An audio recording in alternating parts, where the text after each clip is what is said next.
必将遭到全面和彻底的试探。主义的火炬照亮人类前行之路。不断崛起、不断扩大的国际影响力。 The US President Joe Biden and China's President Xi Jinping beamed into each other's offices for more than 3 hours of highly anticipated virtual talks overnight. I think it's very important, as I've told other world leaders when they ask about our relationship, is that we have always communicated with one another very honestly and candidly, and we never walk away wondering what the other man is thinking. And I think that's an important ingredient for this relationship, to be open and candid in terms of our relationship. The meeting did open up communications between leaders. On the docket remain a number of flashpoints like Taiwan, trade, and human rights.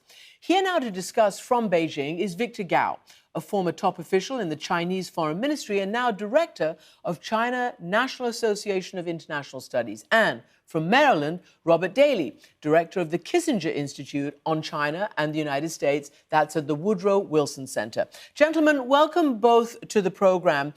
Let me ask you first from Beijing, Victor Gao. How did all that go down? The opening, the sort of the initial dialogue between the two men in your state-run media? I would say the virtual summit between President Biden and President Xi Jinping of China truly turned a historical page in the Chinese-U.S. relations. And the way President Biden and President Xi Jinping dealt with each other truly demonstrated the decency, the respect, and the cordiality that these two countries need to accord to each other.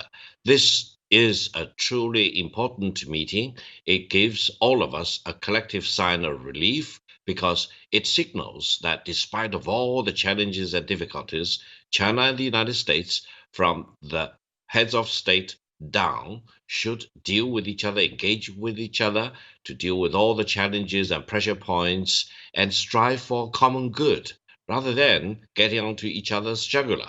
This is a landmark in our bilateral relations.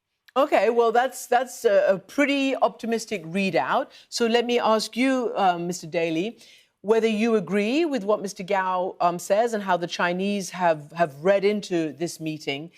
Obviously, the meeting itself, it's a good thing that it happened. They seem to have, talked convivially. Where do you see the strengths and weaknesses of what took place during that meeting? Well, it's certainly true that it's better that they talk than that they not talk. But I don't think this was a landmark or that a historical page was turned. I think it was a small, good step. Taiwan, and I'll put this obviously to Mr. Gao as well, because it is huge and it's been building for a long, long time.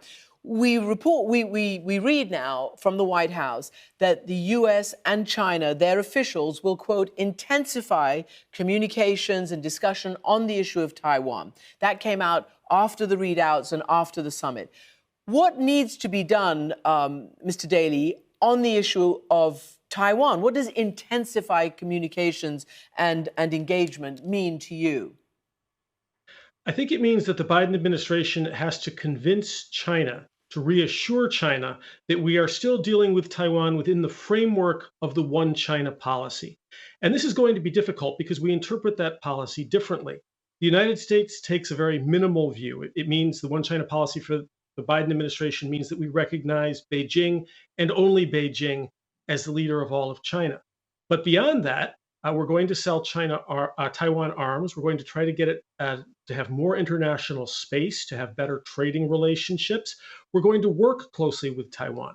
So we have to provide reassurance for Beijing, but it's not clear that we're willing to change any of our calculations to do it. So intensive diplomacy is exactly what we need.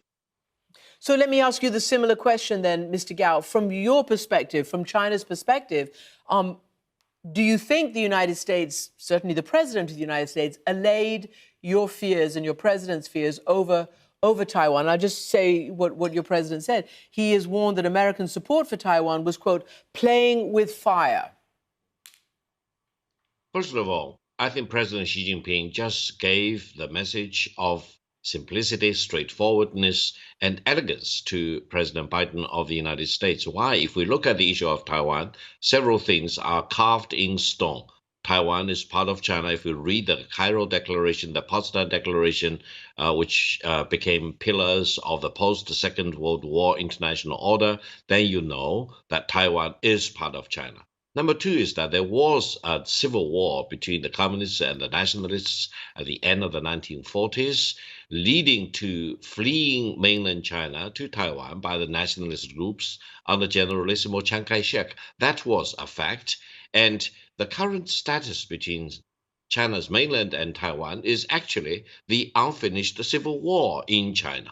Now, it is also a fact that back in 1979, the United States government abandoned Taiwan as an ally, withdrew all the U.S. troops stationed in Taiwan, canceled its diplomatic recognition of the Republic of China, and abrogated its defense treaty with Taiwan for what?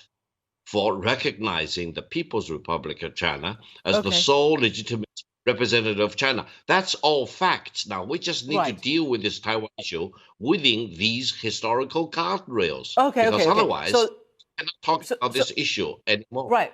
But that's kind of a history lesson, and I think a lot of people get it. But what they don't really understand is how far your president in your country is going to go, because we see a huge and significant, readiness exercises, military exercises by your country, China, off your, you call it one China, of course, Taiwanese coast, and that you want, quote, peaceful reunification, but others see it as maybe it won't be so peaceful.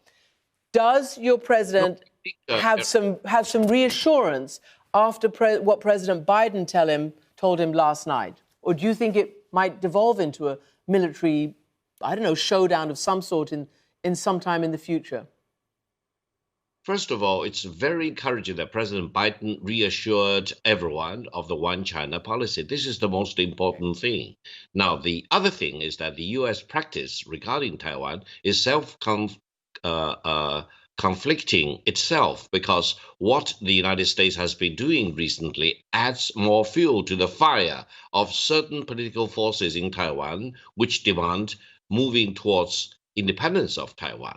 Now, this is the red line. This is the point of no return. What President Xi Jinping told President Biden very emphatically is that there is a point of no return. Don't go over that point, because if anyone pushes the situation beyond that point of no return, then China's mainland will be left with no other choice but to liberate Taiwan. That is kind of resumption of the civil war, and I don't think the United States want to be caught up in the civil war between different factions of China and place the bet in the wrong way. You are talking about two sides of Taiwan Strait, which cannot be divided by any force in the world. The former Deputy Secretary of State and now head of the Council on Foreign Relations, Richard Haas, has written a long article in the run-up to this summit about, what is a Biden doctrine, what is the Biden foreign policy. But about China, he points out that actually the Biden administration has largely maintained its predecessor's policy,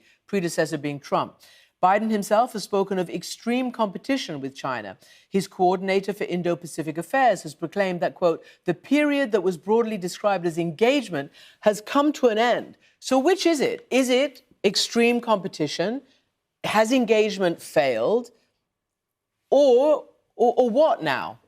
Robert Daly? Well, I don't think that engagement failed. I think that engagement was a largely successful approach to China from 1979. Given what Mr. Daly has just said, this inevitable competition is going to continue. How do you see it playing out then? First of all, President Xi Jinping in China is highly popular, very much supported, and people do trust him as the leader of China.